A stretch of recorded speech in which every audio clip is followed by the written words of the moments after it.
এই যে আমরা তোমাদের সঙ্গে ক্লাস করতে বসেছি, যে শিক্ষার অধিকারটুকু তোমরা পেয়েছো, আজকে যে বিষয়গুলো আমাদের খুবই সাধারণ মনে হয়, একদম নর্মাল মনে হয়, we take the things granted, বিষয়টা কিন্তু ততটা সহজ ছিল না। দেখো, বর্তমান সময়ে তোমরা ঘরে বসেই আমাদের সঙ্গে যোগাযোগ করতে পারছো, পড়াশোনা চালিয়ে যাচ্ছ। যদিও পরিস্থিতি বিরূপ, কিন্তু তোমরা কিন্তু থেমে নেই, তোমরা তোমাদের কাজ চালিয়ে যাচ্ছ, দারুণ প্রিপারেশন নিচ্ছ, আমাদের কাছে খবর রয়েছে। তো যাই হোক, এই যে তোমরা সবাই সমানভাবে মিলেমিশে, ছেলে হোক মেয়ে হোক, যে কোনো জাতি বর্ণ ধর্মের প্রত্যেকে শিক্ষার সুযোগটুকু পেয়েছো, তার সদ্ব্যবহার করো। কেন বলছি? যে বিষয়টা আমাদের কাছে এখন খুবই স্বাভাবিক মনে হচ্ছে, যে তোমরা স্কুলে ভালো পরিস্থিতিতে নিশ্চয়ই তোমরা সবাই হই হই করতে করতে স্কুলে যাচ্ছ, ক্লাস এনজয় করছো, বন্ধুদের সঙ্গে গল্প করছো, মিড ডে মিল নিচ্ছ। এই যে বিষয়গুলো, এগুলো দীর্ঘদিনের সংগ্রামের ফল, জনগণের, সরকারের ঐকান্তিক প্রচেষ্টায় রাইট টু এডুকেশন, যেটা শিক্ষার অধিকার, যেটা বাস্তবায়িত হয়েছে। এবং 6 থেকে 14 বছর পর্যন্ত প্রত্যেক ছেলে মেয়ের শিক্ষার অধিকার বাস্তবায়িত হয়েছে। এটা বাধ্যতামূলক করা হয়েছে 6 থেকে 14 বছরের শিশুদের স্কুলে আসা, পাঠ গ্রহণ করা। পাশাপাশি শিশু শ্রমিক বিরোধী আইন, এটিও কিন্তু এর সঙ্গে সম্পর্কিত, কারণ যাতে কোনো শিশু শিক্ষার অধিকার থেকে বঞ্চিত না হয়। বর্তমান সময়ে আমরা যে বিষয়টি দেখতে পাই, উচ্চবিত্ত পরিবারের তো বটেই, মধ্যবিত্ত, নিম্নবিত্ত বা নিম্ন মধ্যবিত্ত, যাই বলো না কেন, সমাজের সকল স্তরের ছেলেমেয়েরা শিক্ষার সুযোগ পেয়ে যাচ্ছে। সরকারিভাবে বিদ্যালয়গুলিতে অবশ্যই পাঠ গ্রহণের সুযোগ তারা পেয়ে যাচ্ছে। আমাদের আজকের আলোচনার বিষয় যেটা, সেটা হলো নারী, জাতপাত ও সংস্কার আন্দোলন। যেটা বলছিলাম, যে বিষয়গুলো আমাদের কাছে এখন খুবই স্বাভাবিক মনে হয়, বিষয়টা কিন্তু ততটা সহজ ছিল না। সেটা অনেকটা কঠিন পরিস্থিতির মধ্যে দিয়ে, দীর্ঘ সংগ্রাম, আন্দোলন, দাবি, এসবের মধ্যে দিয়ে আজকের পরিস্থিতিতে উপনীত হয়েছে। এখনকার সময়ে মেয়েরা ছেলেদের সঙ্গে সমান তালে শিক্ষার অধিকার গ্রহণ করছে। শুধু স্কুল জীবন কেন, শুধু বুনিয়াদী শিক্ষা কেন, মাধ্যমিক, উচ্চ মাধ্যমিক স্তর অতিক্রম করে মহাবিদ্যালয়, কলেজের শিক্ষা গ্রহণ করছে। অনেকে ইউনিভার্সিটি লেভেল পর্যন্ত গিয়ে তারা তাদেরকে সক্ষম করে অর্থনৈতিকভাবে নিজেদেরকে সমাজে প্রতিষ্ঠিত করতে পেরেছে। এটি আমাদের অত্যন্ত গর্বের বিষয়।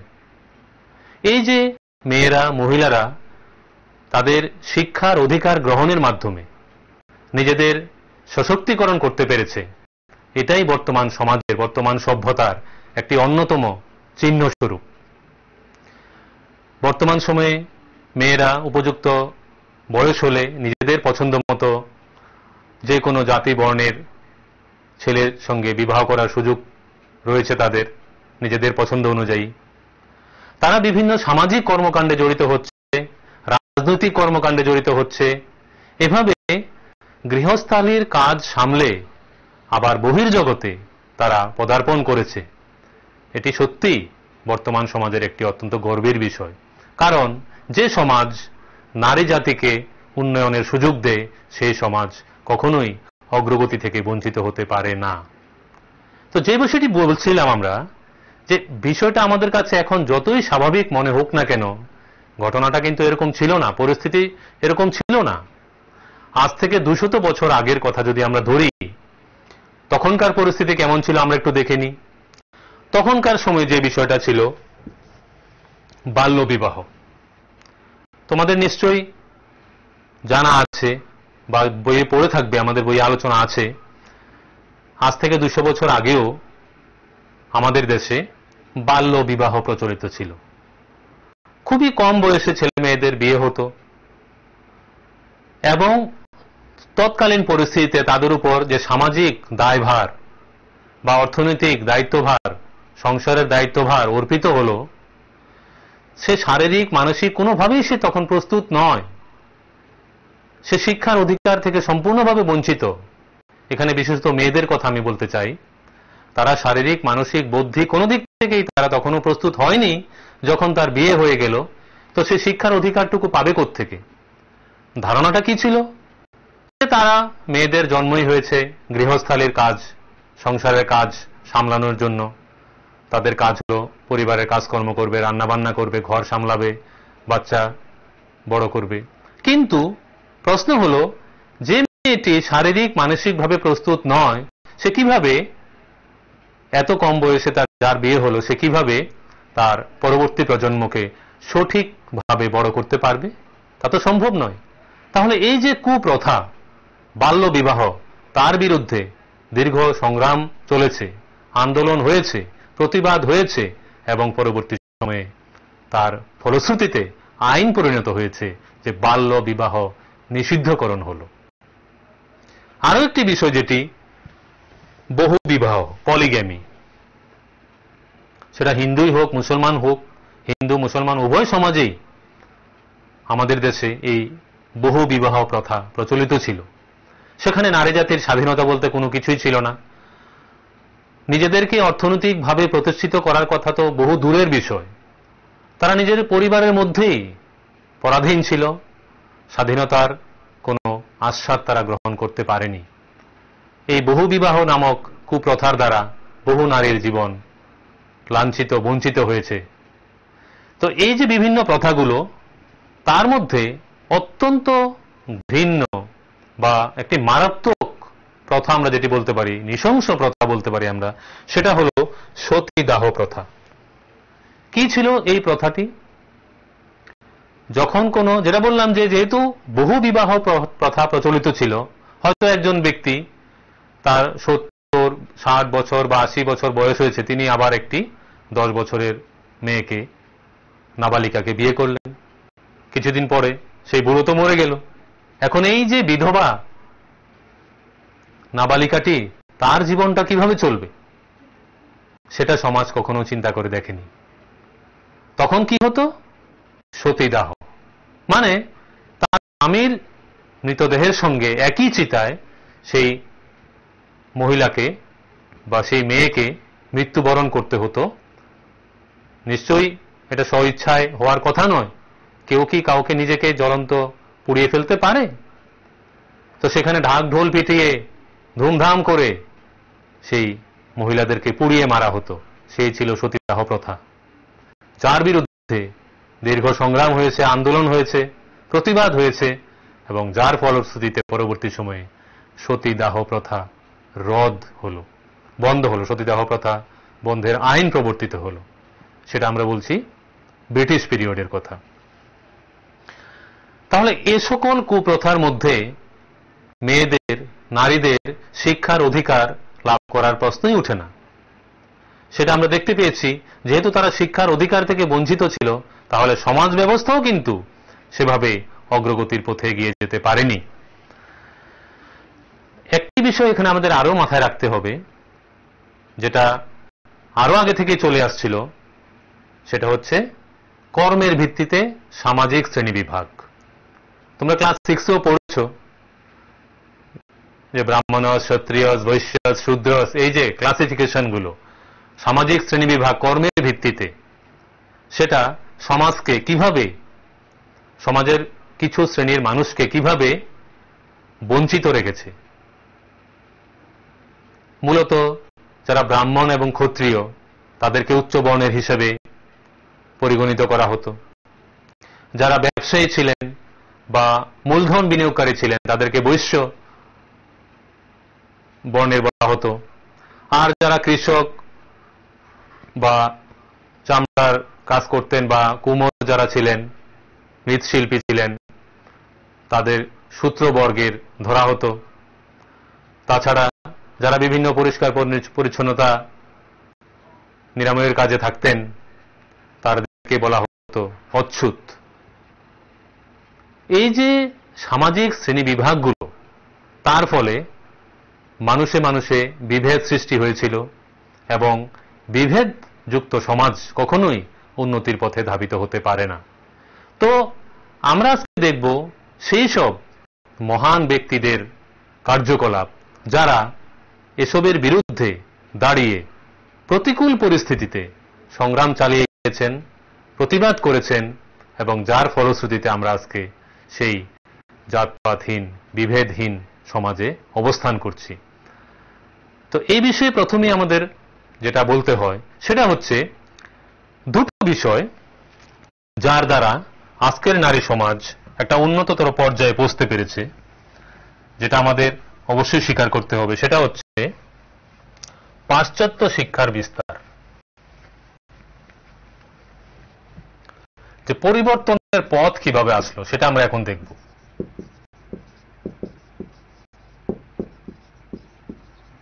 পরিবর্তনের পথে আমরা কিসের পরিবর্তনের কথা বলছি? সমাজ ব্যবস্থার পরিবর্তন। সেটা কিভাবে আসলো সেটা মূলত আমরা দুটো বিষয় এখানে দেখব, যে দুটো কারণে আজকের নারী সমাজ মেয়েদের শিক্ষার অধিকার প্রতিষ্ঠিত হয়েছে। সেটা ব্রিটিশ পিরিয়ড থেকেই আমরা ধরতে পারি। সেটা হচ্ছে যে পাশ্চাত্য শিক্ষার বিস্তার। পাশ্চাত্য শিক্ষার বিস্তার, পাশাপাশি মুদ্রণ যন্ত্র এটার সঙ্গে জড়িত এবং যোগাযোগ ব্যবস্থার উন্নয়ন।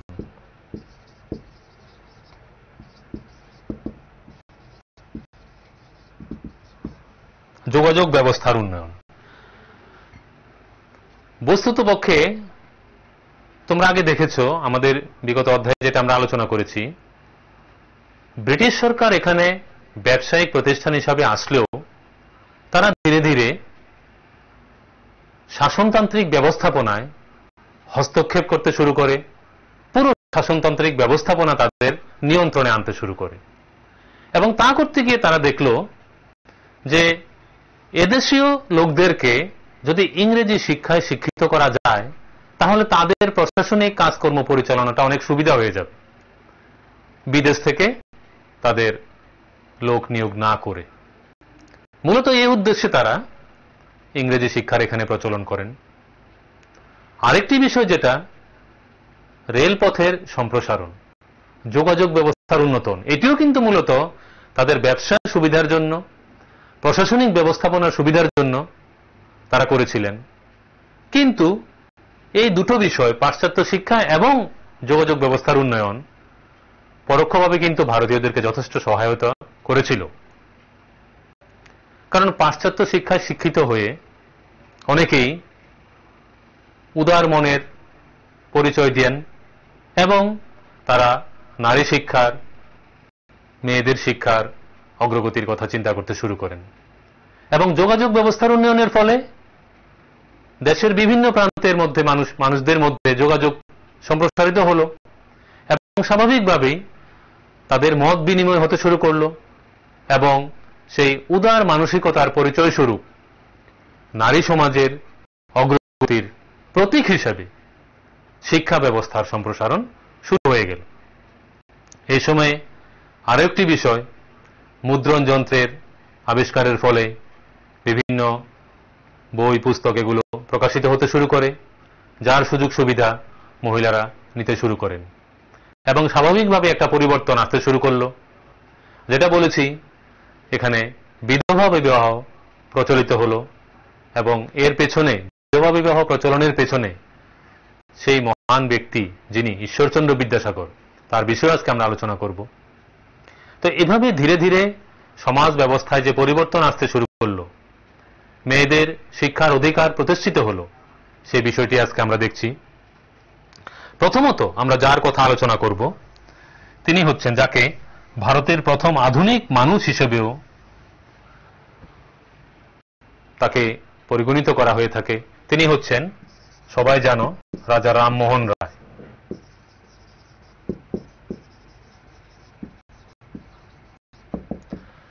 তার জন্ম হয়েছিল 1772 খ্রিস্টাব্দে।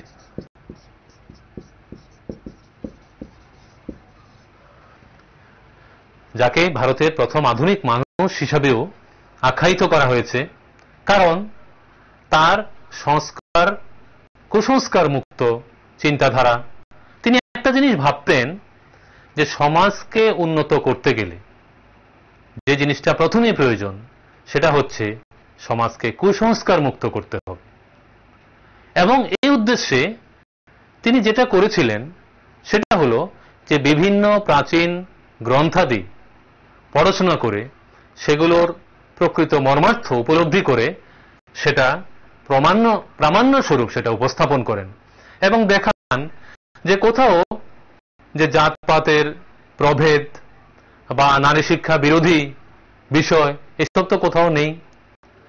সে ভারতীয় সাহিত্য, ভারতীয় ধর্ম যেটাই হোক না কেন, যে ঐতিহ্য, যেটা ভারতের সনাতন ঐতিহ্য সংস্কৃতি, তার কোথাও এরূপ ব্যাখ্যা নেই। জাতপাতের বিষয়ে ব্যাখ্যা বা এগুলো সামাজিক ভিত্তি হিসেবে যেটা ধরে নেওয়া বা নারী শিক্ষার বিরোধী কোনো বিষয়, এ জাতীয় কোনো ধরনের আলোচনা তো সেখানে নেই। তো তিনি সেগুলো স্টাডি করে এবং শুধু ভারতীয় ভাষায় নয়, বিভিন্ন বিদেশি ভাষা তিনি সেগুলো অধ্যয়ন করেন এবং বিভিন্ন ধর্মগ্রন্থ এবং অন্যান্য বিষয় তিনি আলোচনা পর্যালোচনা করে তার মর্মার্থ উপলব্ধি করে সমাজে উপস্থাপন করেন এবং দেখান যে কোথাও জাতপাত, উঁচু নিচু ভেদাভেদ এবং যে নারী শিক্ষা, নারীদের অগ্রগতির বিরোধী কোনো বিষয় সেখানে তো নেই।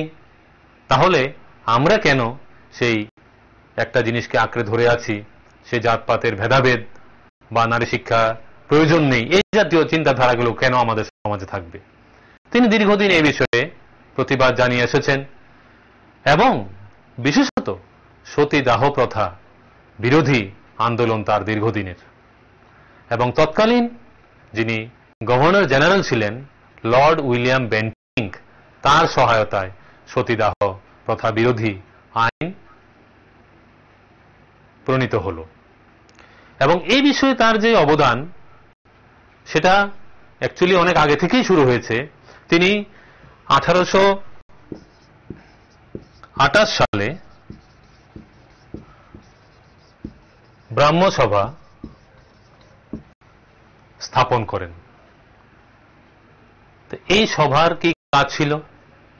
যেটা বললাম, ভারতীয় প্রাচীন গ্রন্থাদি এগুলো স্টাডি করে, এগুলো পড়াশোনার মাধ্যমে তার মর্মার্থ উপলব্ধি করে সেটা সমাজে উপস্থাপন করা, যে যে জাতপাত এইসব মানে সামাজিক যে কুসংস্কার বা জাতপাত যে চিন্তাধারা বা নারীদের অগ্রগতির বিরুদ্ধে যেসব চিন্তাধারা, এসবের কোথাও কোনো স্থান নেই ভারতীয় প্রাচীন গ্রন্থাদিতে।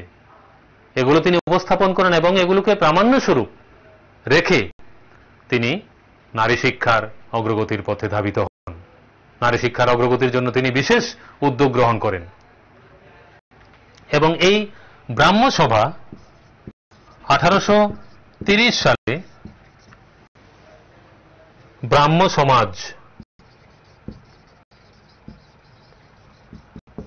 সমাজে পরিবর্তিত হয়, যেটি কলকাতাতে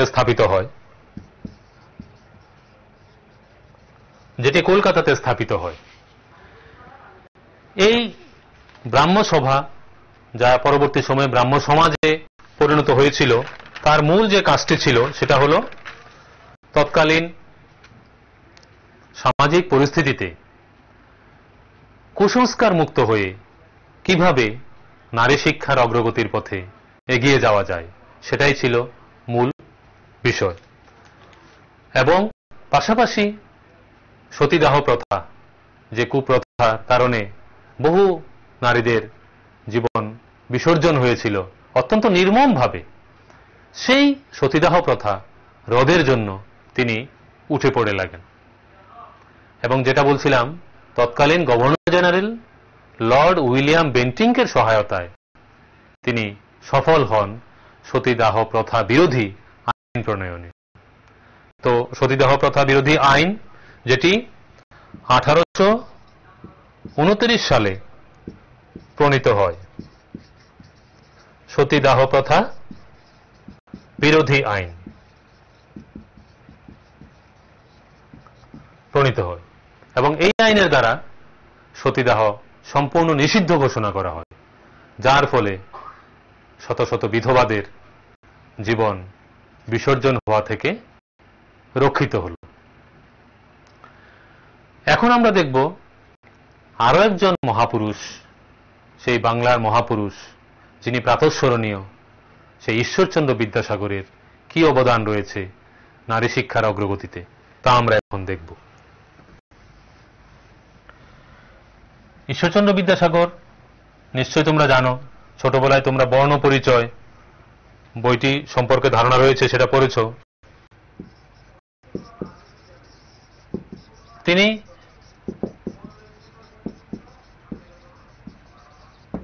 নারী শিক্ষার অগ্রগতিতে বালিকা বিদ্যালয় স্থাপনের যে প্রয়াস করেছিলেন, তার মাধ্যমে শত শত মেয়েদের শিক্ষার আলোকে আলোকিত করার সুযোগ পায়, সে জিনিসটা আমরা দেখব এখন। তার জন্ম হয় 1820 সালে। সবাই জানো বীরসিংহ গ্রামে, তাকে বলা হয় বীর সিংহ শিশু। নিশ্চয়ই তোমরা কবিতাটি পড়েছ, নিশ্চয়ই মনে আছে। সেই সিংহ শিশু ঈশ্বরচন্দ্র বিদ্যাসাগর নারী শিক্ষার অগ্রগতিতে বিশেষ ভূমিকা নিয়েছিলেন। এবং আরো একটি বিষয়, যে বিষয়ে তিনি অত্যন্ত অগ্রণী ভূমিকা নেন, সেই বিষয়টি হল বিধবা বিবাহ প্রচলন। যে অবর্ণনীয় দুঃখ, কষ্ট, অত্যাচার বিধবাদের সহ্য করতে হতো তৎকালীন সমাজে, তা তিনি উপলব্ধি করেন মর্মে মর্মে, এবং এই যন্ত্রণা থেকে, অত্যাচার থেকে কিভাবে বিধবাদের মুক্তি দেওয়া যায় সেটা তিনি তাই তাকে ভাবাতো প্রতিনিয়ত। এবং তিনি এর জন্য বিধবা বিবাহ প্রবর্তন করেন, সেই বিষয়ে আইন প্রণীত হয়। এবং 1856 সালে বিধবা বিবাহ আইন প্রণীত হয়, এটি আইনে পরিণত হয়। এবং এই বিষয়ে অন্যান্যরাও তাকে সহযোগিতার হাত বাড়ান। কিন্তু যে বিষয়টি আমাদের অবশ্যই মনে রাখতে হবে সেটা হলো, রক্ষণশীল সমাজ কিন্তু সবসময় এসবের বিরোধিতা করে এসেছিল। এবং রক্ষণশীল সমাজ আমরা কাকে বলছি? যারা প্রাচীনপন্থী, যে সিস্টেমটা চলে আসছিল, যে প্রথা, যে স্বামীর মৃত্যুর পরে স্ত্রীকে তার স্বামীর চিতায় জীবন্ত দগ্ধ করা হবে, সেই সতীদাহ, সেই প্রথায় চলতে থাকুক, অথবা বিধবাদের বিবাহের আর কোনো প্রয়োজন নেই, তাদের বৈধব্য জীবন, তাদের নিপীড়িত হওয়াই তাদের ভাগ্য, এই যে চিন্তাধারাটা, এসব বিষয় বা নারী শিক্ষার কোনো প্রয়োজন নেই, এসব চিন্তাধারা যারা নিয়ে থাকতেন প্রাচীনপন্থী, তাদেরকে রক্ষণশীল সমাজের লোক বলা হয়। তারা কিন্তু প্রতিনিয়তই, সে রাজা রামমোহন রায়ই বলো বা ঈশ্বরচন্দ্র বিদ্যাসাগরই বলো, যারাই সমাজ পরিবর্তনের পথিক হয়েছিলেন, তাদের বিরোধিতা করতেন। এবং ঈশ্বরচন্দ্র বিদ্যাসাগরকেও কিন্তু সামাজিকভাবে বয়কট করা হয়েছিল তার এই বিধবা বিবাহ প্রবর্তনের জন্য। তো যাই হোক, 1856 সালে বিধবা বিবাহ আইন প্রবর্তিত হল, এবং যার দ্বারা অনেক বিধবার জীবন যন্ত্রণা থেকে মুক্তির পথ তারা খুঁজে পেয়েছিলেন। এর জন্য তাকে আমরা প্রাতঃস্মরণীয়, ঈশ্বরচন্দ্র বিদ্যাসাগর আমাদের নিকট প্রাতঃস্মরণীয়। পাশাপাশি আরেকটি বিষয়, বালিকা বিদ্যালয় স্থাপনের মাধ্যমে তিনি তৎকালীন সময়ে মেয়েদের শিক্ষার অধিকার প্রদান করে তাদেরকে জীবন পথে এগিয়ে যাওয়ার জন্য অনুপ্রাণিত করেন, এবং তার মাধ্যমে শত শত বালিকারা শিক্ষার অধিকার অর্জন করে এবং শিক্ষার মাধ্যমে তারা নিজেদেরকে জীবনে প্রতিষ্ঠিত করার সুযোগ পায়। স্বাভাবিকভাবে এভাবে সমাজ অগ্রগতির পথে এগিয়ে চলে। এছাড়াও আরো অনেক ব্যক্তিত্ব রয়েছেন যারা সমাজ পরিবর্তনের পথে অগ্রণী ভূমিকা নিয়েছিলেন। যেমন তামিল ভাষাভাষী অঞ্চলে বিরসা লিঙ্গম পান্তলু একজন ব্যক্তিত্ব, মহান ব্যক্তিত্ব। তিনি হচ্ছেন বিরসা লিঙ্গম পান্তালু।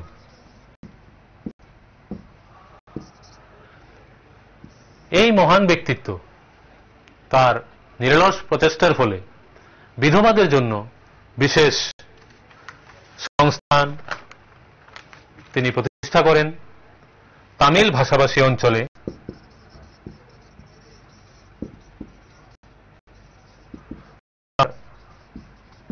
কার্যক্রম প্রসারিত ছিল এবং তিনি বিধবাদের জন্য বিশেষ সংস্থা স্থাপন করেন, যার মাধ্যমে বিধবারা জীবনের অন্য অর্থ খুঁজে পায় এবং নিজেদেরকে অর্থনৈতিকভাবে স্বাবলম্বী করার জন্য তারা এই সংস্থানের মাধ্যমে নিজেদেরকে প্রতিষ্ঠিত করতে পারে। সেই বিরসালিঙ্গম পান্তলু, যার জন্ম হয়েছিল 1848 সালে, এই মহাপুরুষের জন্ম হয় 1848 সালে। তিনি বিবেক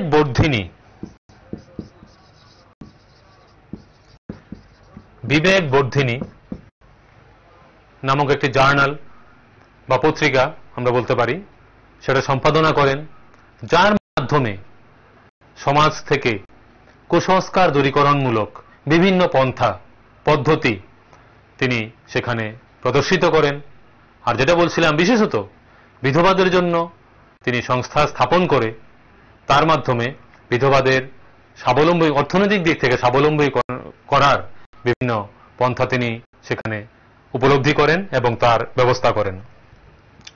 এবং তার দ্বারা 1881 সালে 11ই ডিসেম্বর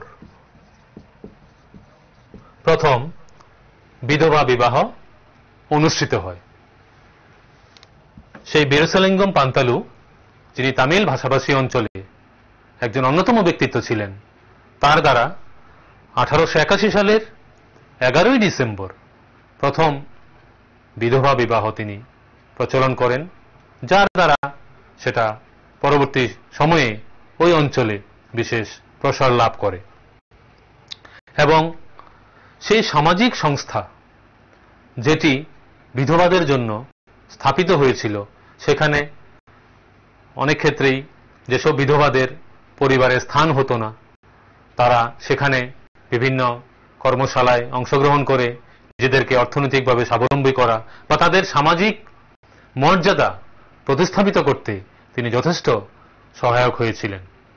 সেই হচ্ছেন বিরসালিঙ্গম পান্তলু। এখানে আর একজন ব্যক্তিত্বের কথা আমরা বলবো, তিনি হলেন দয়ানন্দ সরস্বতী।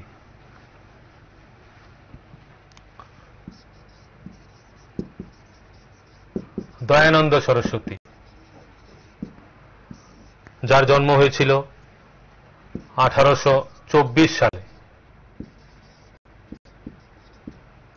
সেই দয়ানন্দ সরস্বতী 1875 সালে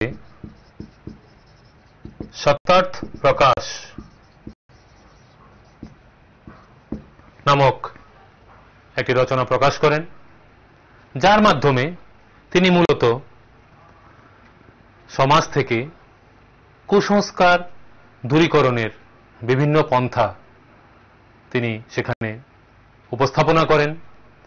মূলত তিনি মূর্তি পূজার বিরোধী ছিলেন, পৌত্তলিকতা বিরোধী ছিলেন। যেমন আমাদের অঞ্চলের রাজা রামমোহন রায়, বাংলার রাজা রামমোহন রায় যেভাবে পৌত্তলিকতা বিরোধী আন্দোলন চালিয়ে গেছেন এবং যে বিষয়টিকে তিনি অত্যন্ত গুরুত্বপূর্ণ মনে করতেন, যে সমাজ সংস্কারের প্রধান এবং অন্যতম উপায় হল সমাজ থেকে কুসংস্কার দূর করা, সমাজকে কুসংস্কার মুক্ত করা, এবং তার ফলেই সমাজ উন্নতির পথে ধাবিত হবে।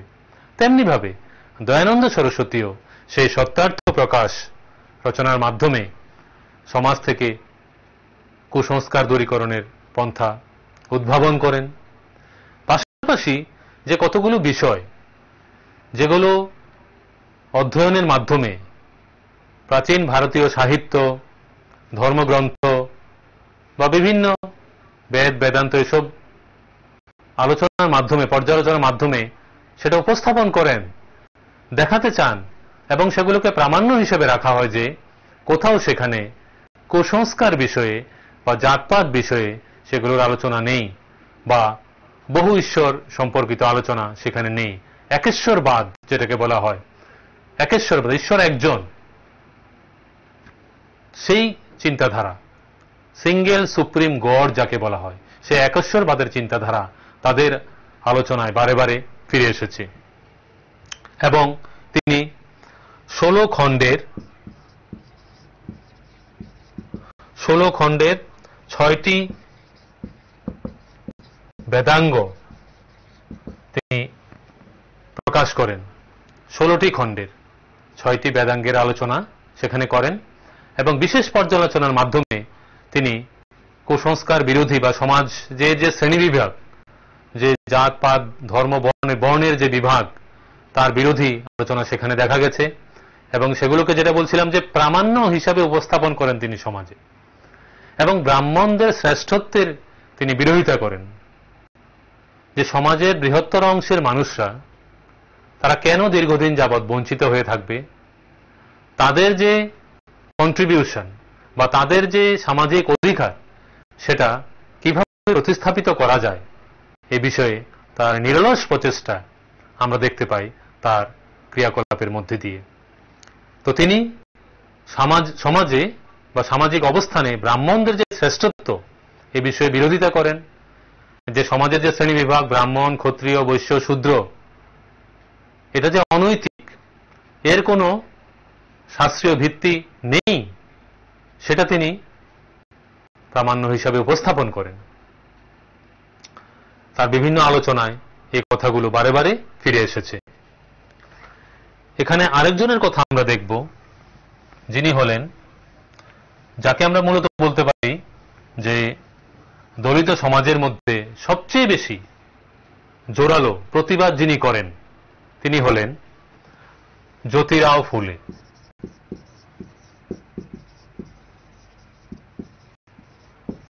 জ্যোতিরাও ফুলে বা জ্যোতিরাও ফুলে তাকেও বলা হয়, জ্যোতিরাও গোবিন্দ ফুলে, বিভিন্ন নামেই তিনি পরিচিত।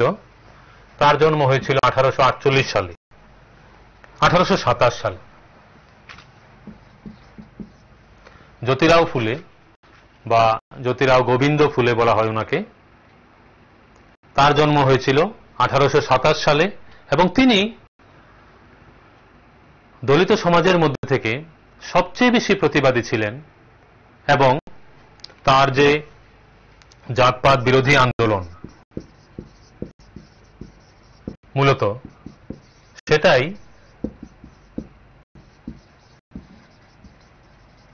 তাকে শীর্ষস্থানে উন্নীত করেছে।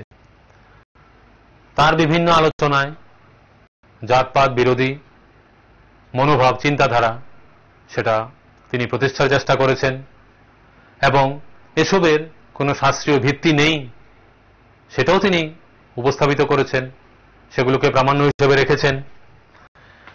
নারী শিক্ষার বিস্তারের জন্য তার অবদান অনস্বীকার্য। নারী শিক্ষার বিস্তারের জন্য তার অবদান অনস্বীকার্য। তিনি যেটা মূলত স্থাপিত করতে চেয়েছেন মহারাষ্ট্রে,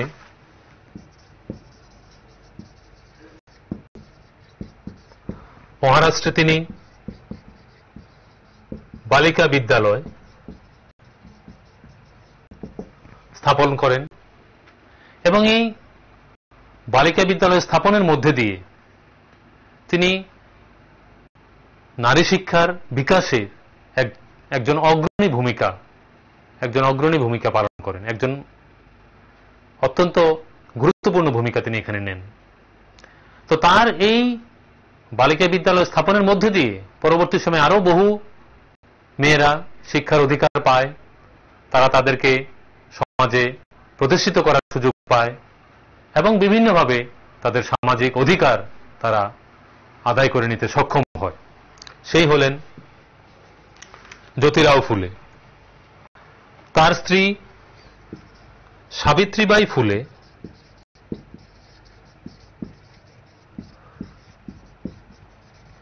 সাবিত্রীবাই ফুলের অবদানও এখানে অনস্বীকার্য।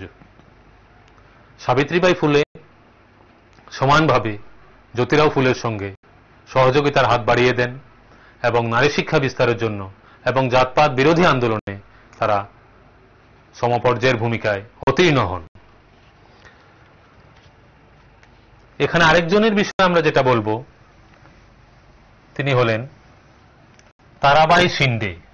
এই নামগুলো তোমাদের মনে রাখতে হবে, যারা বিভিন্ন সময়ে বিভিন্ন জাতপাত বিরোধী আন্দোলন পাশাপাশি তাদের যে ভূমিকা রয়েছে সমাজ সংস্কারের ক্ষেত্রে সেটাও খেয়াল রাখতে হবে। যিনি ছিলেন তারাবাই শিন্ডে,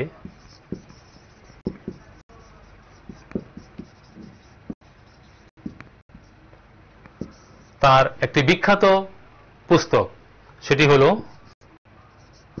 স্ত্রী পুরুষ তুলনা।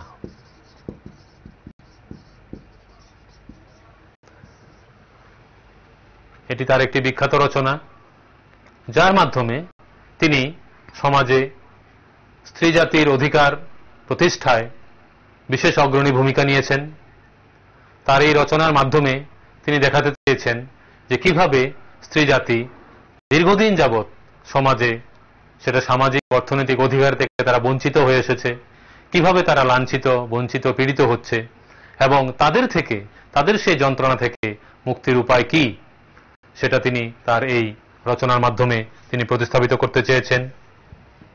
এছাড়া আরো অনেকের অবদান এখানে রয়েছে, যেমন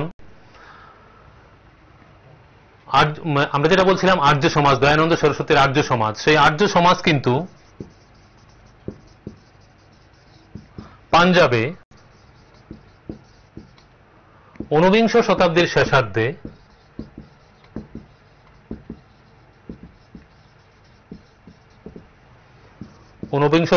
শেষার্ধে বালিকা বিদ্যালয় স্থাপন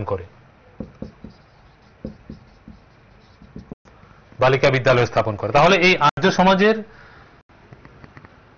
প্রতিষ্ঠা, আর্য সমাজের কার্যকলাপ যেটা দয়ানন্দ সরস্বতী প্রতিস্থাপন করেছিলেন তার ভূমিকাও এখানে অনস্বীকার্য। তাহলে আমরা দেখতে পাচ্ছি যে বিভিন্ন ব্যক্তিবর্গের নিরলস প্রচেষ্টায়, বিভিন্ন সামাজিক সংগঠনের ঐকান্তিক প্রচেষ্টায় নারী সমাজের শিক্ষার যে অগ্রগতি এবং সেভাবে কিভাবে তৎকালীন সমাজে পরিবর্তন এসেছে সেই জিনিসটা আমরা এখন দেখছি। উত্তর ভারতে বনেদি মুসলমান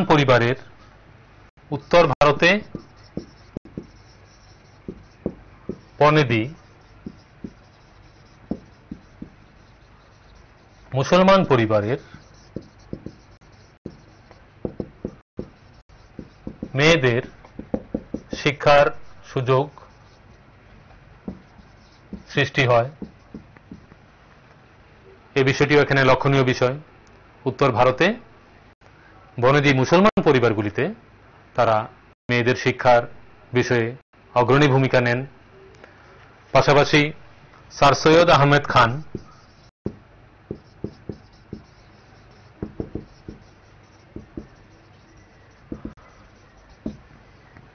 যিনি আলিগড় আন্দোলনের সঙ্গে জড়িত ছিলেন, তিনিও মুসলমান নারী সমাজের শিক্ষার অধিকার অর্জনের জন্য নিরলস প্রচেষ্টা চালিয়ে গেছেন। স্যার সৈয়দ আহমেদ খানের মূল ভূমিকা যেটা দেখা যায় সেটা হল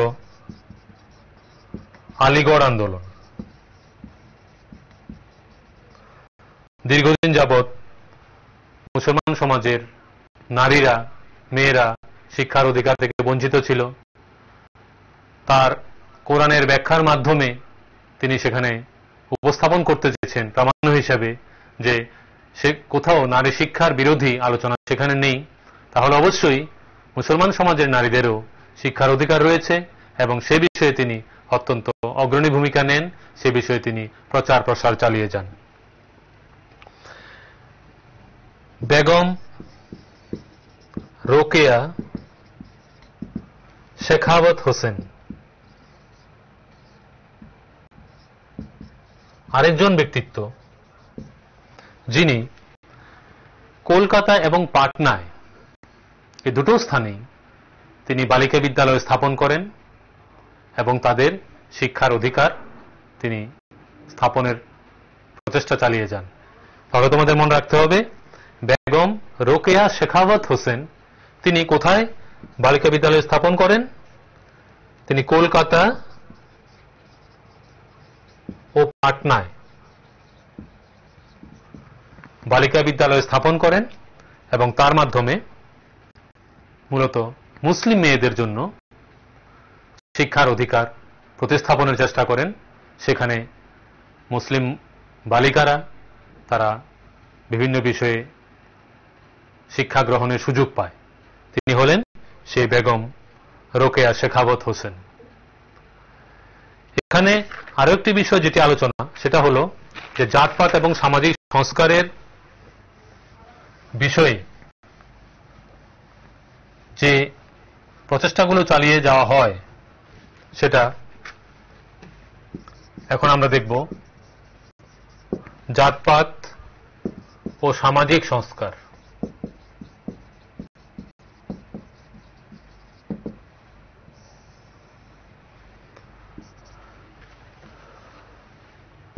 মূলত সমাজ সংস্কার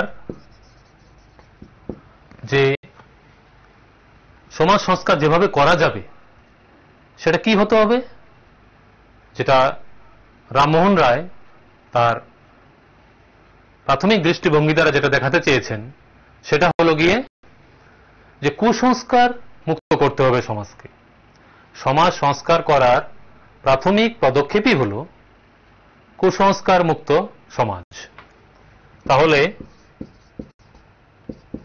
কুসংস্কার মুক্ত সমাজ প্রতিষ্ঠা করা হলো সমাজ সংস্কারের প্রাথমিক পদক্ষেপ। এবং রামমোহন রায় বেদান্ত, উপনিষদ এসবের আলোচনা, এসব অধ্যয়ন করেন তিনি। আলোচনা পর্যালোচনার মাধ্যমে তাদের মূল নির্যাস তিনি যেটা আহরণ করেন এবং যেটা সমাজে প্রামাণ্য হিসাবে উপস্থাপন করেন তাতে তিনি দেখান যে কোথাও ভারতীয় প্রাচীন ধর্মগ্রন্থ শাস্ত্রাদির মধ্যে যে জাতপাত বিষয়ে যে ভেদাভেদ বা যে শ্রেণী বিভক্ত সমাজের কথা সেখানে কোথাও নেই। তাহলে একটি বিশেষ শ্রেণী যারা সুবিধাভোগী সমাজে তারা নিজেদের সুবিধার জন্য সমাজে এভাবে শ্রেণী বিভাগ সৃষ্টি করেছে এবং তা থেকে মুক্তির পথ আমাদের খুঁজতে হবে এবং অবশ্যই সেই জাতপাত ব্যবস্থা সমাজ থেকে দূরীভূত করতে হবে।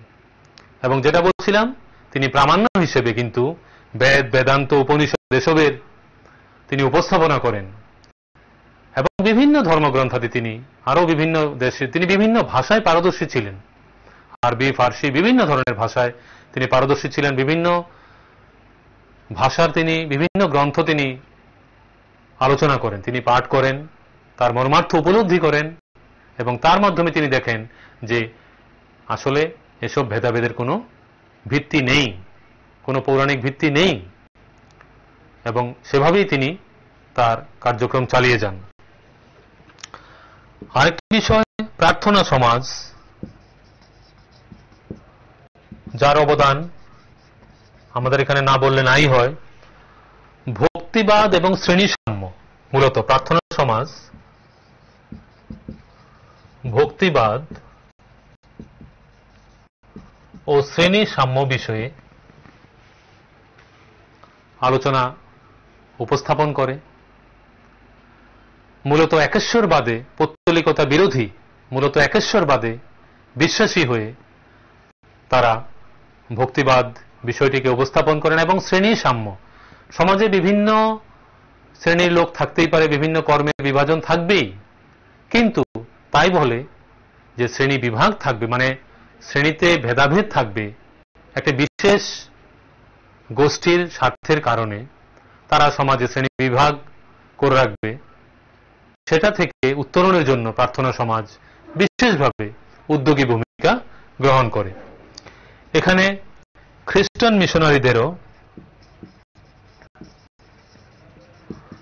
মিশনারিদের ভূমিকাও এখানে আলোচ্য বিষয়।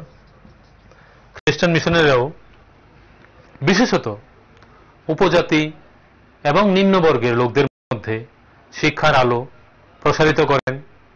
তারা দীর্ঘদিন যাবৎ উপজাতি বর্গের এবং নিম্নবর্গের লোকেরা শিক্ষার আলো থেকে বঞ্চিত ছিল। সেখানে খ্রিস্টান মিশনারিরা প্রত্যন্ত অঞ্চলে তাদের শিক্ষার প্রসারের জন্য তারা ধাবিত হয়। এবং আরো একটি বিষয় যেটা আমরা আলোচনা শুরুতে বলেছিলাম, যে মূলত যোগাযোগ ব্যবস্থার উন্নয়নের ফলে বিভিন্ন অঞ্চলে, আসাম, মরিশাস, বাগদাদ, বিভিন্ন অঞ্চলে শ্রমিকরা যাতায়াত করতে শুরু করে এবং সেখানে বৃহত্তর যোগাযোগ ব্যবস্থা স্থাপিত হয় এবং তার ফলে অনেকটাই কুসংস্কার মুক্ত সমাজের পথে এটিও একটি গুরুত্বপূর্ণ পদক্ষেপ আমরা বলতে পারি। স্বাভাবিকভাবে বিভিন্ন অঞ্চলে অগ্রগতির সঙ্গে সঙ্গে সামাজিক পরিবর্তনের সঙ্গে সঙ্গে নতুন কারখানা স্থাপিত হয় এবং নতুন কলকারখানায় শ্রমিকদের প্রয়োজন হয়। তো বিভিন্ন অঞ্চলে লোকদের যাতায়াত শুরু হয় এবং সেই ক্ষুদ্র বদ্ধ সামাজিক গণ্ডি থেকে মানুষ বেরিয়ে অন্যান্য অংশের সঙ্গে যোগাযোগ স্থাপন করে।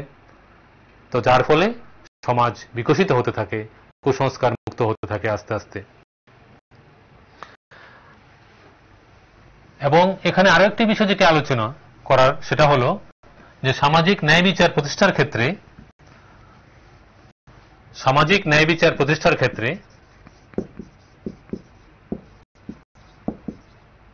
অনেকেই এখানে অগ্রণী ভূমিকা নিয়েছিলেন। যেমন মধ্য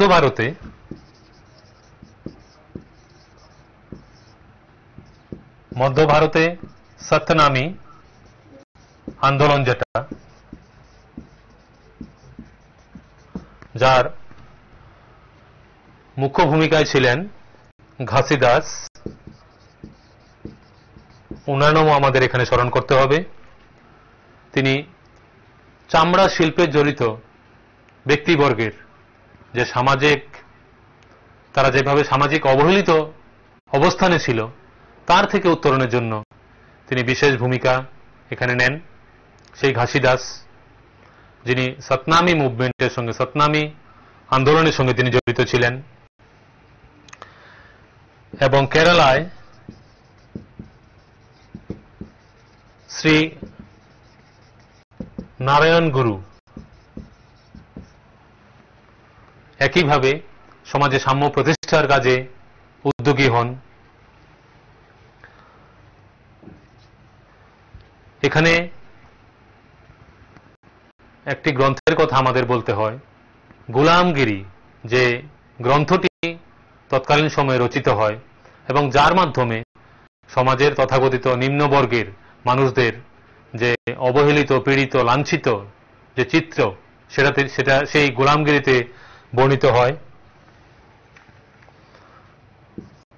গোলামগিরি, যেটি জ্যোতিরাও ফুলে রচনা করেন, তিনি 1873 সালে এই গোলামগিরি গ্রন্থটি রচনা করেন, যার মাধ্যমে তিনি সমাজের নিম্নবর্গের মানুষের তৎকালীন অবস্থা তিনি বর্ণনা করেন। এবং মূলত তার এই রচনা যারা আমেরিকার স্বাধীনতা